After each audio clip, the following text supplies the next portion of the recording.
አደይ በዴቭ እናት ታገተች። ከፍቅረኛው ጋር ሆና አሳገቷት። እንዲሁም ደግሞ ዶክተሩ ታስሯል። አደይን አንተ ነክ ያሳገትከው ተብሎ ታስሯል። መጨረሻ ላይ ግን አደይ ምን ደረሰላት? አሰላሙ አለይኩም ወራህመቱላሂ ወበረካቱ። ውድና የተከበራችሁ ውድ ቤተሰቦች ናችሁ? ከኔ ጋር ሁሉ ሰላም አልሐምዱሊላህ። በያላችሁበት ሰላማችሁ በዛት ይበል። እንደው በጣም የሚያሳዝን ነገር ነው የአደይና የዴቭ ነገር ማለት ነው። እንግዲህ አደይና ዴቭ በህይወታቸው በጣም ብዙ መከራ አሳልፈዋል። ነገር ግን ነገራቶች ተገልብጠው ባላሰብናቸውም በጣም በሚያስጠላ ሁኔታ ሆኗል ማለት ነው። ይህ ሁሉ ያደረገችው እንግዲህ መንስኤው እንግዲህ ፍቅር ናት። ፍቅር ሁሉን ነገር እንዲበላሽ ያደረገችው ባልታወቀና ባልተነጋ ነገር ነዝህ በእታለኝ ማለት ነው። ስንቱን ፈተና አልፈው አደይና ዴቭ ግን ፍቅር በዝ ነገር አሸንፋቸዋለች። በስተመጨረሻ አንድ ድል ተሳክቶላታል ማለት ነው። አደይና ዴቭ እንዳይጋቡ ያደረገችው በትንሽ መንስኤ ባላሰበችው ነገር አደይ እንግዲህ ህይወታችን አበላሽተዋለች ማለት ነው። እሱ ምንድን ነው የሚባል እንግዲህ ሁሉም ነገር ተረጋግጦ የዴቭ እናት ወዳ ሁሉም ተስማምተው የአደይም እናት እንደዛ አሚ ብላ ነበርና ሁሉ ነገር ተስማምተው ሰርጋቸው ቅርብ እንደሆነ መጀመሪያ እንግዲህ የዴቭ እናት ልጅሽ ዴቭ የሚያገባትን ሴት ታውቂያታለሽ ወይ? በአካል እኛ ቤት እኮ ሰራተኛ ነበረች እና ልጅሽን የሚያገባትን መተሽ መጀመሪያ ነገሩን ማየት አለብሽ፣ ማወቅ አለብሽ፣ ከሰርጉ በፊት መምጣት አለብሽ ብላ እንግዲህ ጆሮዋ ስትጨምርላት የዴቭ እናት ደግሞ እንግዲህ ይህን ነገር ለፍቅር እናትም ሳትነግራት ለዴቭ ሳትነግረው ድንገት ነበር ሰፕራይዝ ያደረገችው መታ ማለት ነው። የመጣችው እንግዲህ ፍቅር ያለቻትን ነገር አምናና ተቀብላ መጀመሪያ ማየት አለብኝ ብላ ነበር።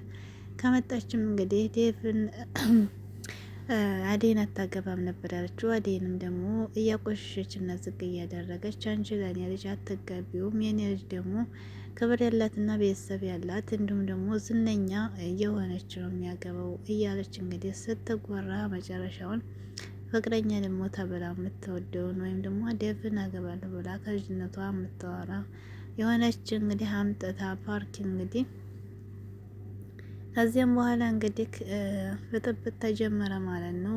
ብቻ ይህን ሁሉ መከራ እየተመካከሩ ቢሆን ያልፍ ነበር። ነገር ግን በመካከላቸው በጣም 2-3 ሰው ሲገባ እነሱም ደግሞ ክፍተት ፈለጉ ማለት ነው። እንግዲህ ያደረገችው ብዙ ነገር አደረገች፣ አልሳካላት ሲል አደይ የዴቭ እናት እንግዲህ በስተመጨረሻ ወጥመድ እያዘጋጁላት ነበር ከጓደኛው ጋር ሆና ማለት ነው። የአደይ እናት ወጥመድ ታዘጋጀች በኋላ ወደ ቤቷ ነበር ወደ ሀገሯ የተመለሰችው ማለት ነው። አበቃ እንግዲህ አደይን ወጥመድ ጨምሬ ያለሁኝ ትገደላለች ወይም ደግሞ እሷ ትያዛለች ከዚያ ብላ ወስና ዴቭ ደግሞ እሷ ከመጣች እንደሚስት ጋር ይሆናል ብላ ወስና ወደ ሀገሯ ሄዳለች ማለት ነው። ነገር ግን አንዳንድ ጊዜ ተጎናችን በጣም ጠንካራና መልካም ሰዎች ካሉ መቼም ወርቀን አንወርቅም ማለት ነው። ከወጥመድ ውስጥ መዘው ያወጡና ከወደቅንበት ደግሞ ያነሱናል ማለት ነው። እንግዲህ አደይ ሌሊ የምትባል ጀግና ጓደኛ ስላለቻት በጣም ደስ ሊልሽ ይገባል። ሁሌም መከራ ውስጥ ሆና ለራሷ የማትጨነቀውን ያህል ለአደይ ነው የምትጨነቀው። ሌሊ ማለት ምስኪን ልጅ ናት። ከዚያም እንግዲህ የዴቭ ጓደኛ ወጥመድ ያዘጋጅተውላት ነበር ነው ያጠሯት። ወደ ዴቭና አደይን አስታርቃችኋለሁ ብላ ነበር የዴቭ እናት እንግዲህ ወደ ሆቴል የጠራቻት ማለት ነው። ይህንን እንግዲህ ወጥመድ ነው አትሄጂ እያላት ነበር ዶክተሩ። ወደ ዶክተርና ሰማ ብላ እንግዲህ ያው ሊታረቀኝ ነው ወይም ደግሞ ትልቅ ሰው ናት ስህተት ሰርታ ትመለሳለች፣ ተመልሳ ልታስታርቀን ነው ብላ ገምታ ነበር እንግዲህ አደይ ማለት ነው። ነገር ግን ደግሞ ወጥመድ እንደሆነ ገብቶን ነበርና ዶክተር አትሄጂ እያለ ነበር። ዶክተርንም እምቢ ብላ እንግዲህ ተገባች በኋላ የገጠማት ግን ያላሰበችው ነገር ነበር አደይ ማለት ነው። ዴቭም እንግዲህ እዚያ ያለ ጓደኛዋና ማን የዴቭ ጓደኛ ፍቅረኛና እናቱ ነበሩ ወጥመድ ያዘጋጁላት ማለት ነው። ታስራ እንግዲህ አግተዋት ነበር። ከዚያም በኋላ ፍቅረኛው እዛው እንደነበረች ነው እንግዲህ ድንገት ሌሊ የደረሰችና ማለት ነው። ሌሊዬ ጀግና ማለት ነው እንግዲህ የዴቭን ፍቅረኛ ወደዛ ደብድባ ነው እንግዲህ አደይን ከታሰረችበት ያወጣቻት። በጣም ጀግናና መልካም ሰው፣ ጠንካራ ሰው ተጎናችን ሊኖር ይገባል ማለት ነው።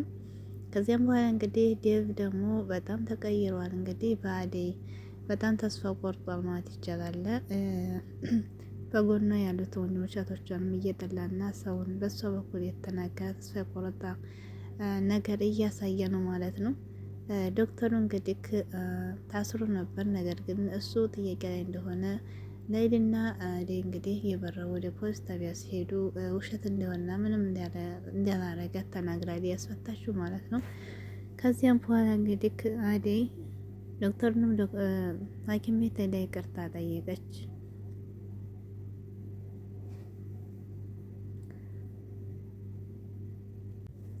እንግዲህ ምስኪኑም ዶክተር ደግሞ ለሰው ማለት መጥፎ ነገር አይመኝም። ቆይ የዴቭና የአንቺ መለያየት የኔ መንስኤ ነው እንዴ? የኔ ችግር ነው እንዴ?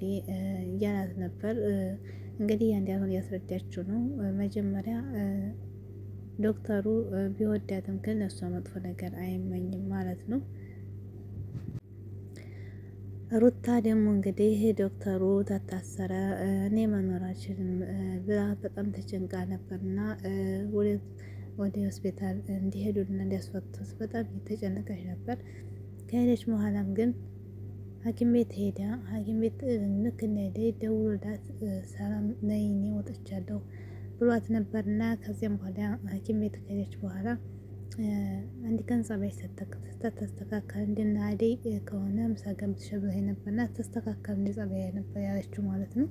ከዚያም በኋላ ግን አሁንም ቢሆን ሊረዳት አልቻለም። ዶክተሩ የሩታን ፍቅር ሊረዳት አልቻለም። ለምን አትረዳትም ዶክተር ማለት ነው።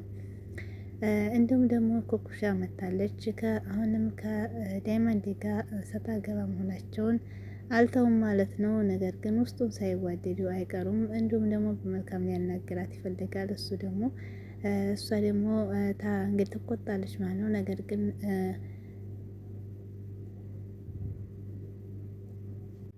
ቅምጥል ለምንድን ነው የነገርሽው ለዳይመንድ እያለች ስታስጨንቃት ነበር እና ዳይመንድ ደግሞ ስለሚጨነቅና ሳንቺ ሁልጊዜ ስለሚጠይቃት መቼ ነው መጣው እያለ ስለሚጨነቅ እንግዲህ እየነገረቻት ነበር ማለት ነው። ኮኮሻም እንግዲህ ዳይመንድን ያው ትለፍልፍ እንጂ ሳትወደው አትቀርም። በስተመጨረሻ ግን ዳይመንድና ዴቭ ምን ሆኑ? በጣም ይደብራል። ዴቭ እንግዲህ በጠገቡ ያሉትን ሁሉ ለመጣላት እየሞከረ ነው ማለት ነው። ያችን ልጅቷን እንግዲህ አሟታል። እናቱን ደግሞ ሸኝቶ መጥቷል ማለት ነው። በጣም የሚያሳዝነው ነገር የፍቅርና ሰላም እንግዲህ ሰላም ሳትላት እና ደህና ሀብኩ ሳትላት ነው የሄደችው ማለት ነው።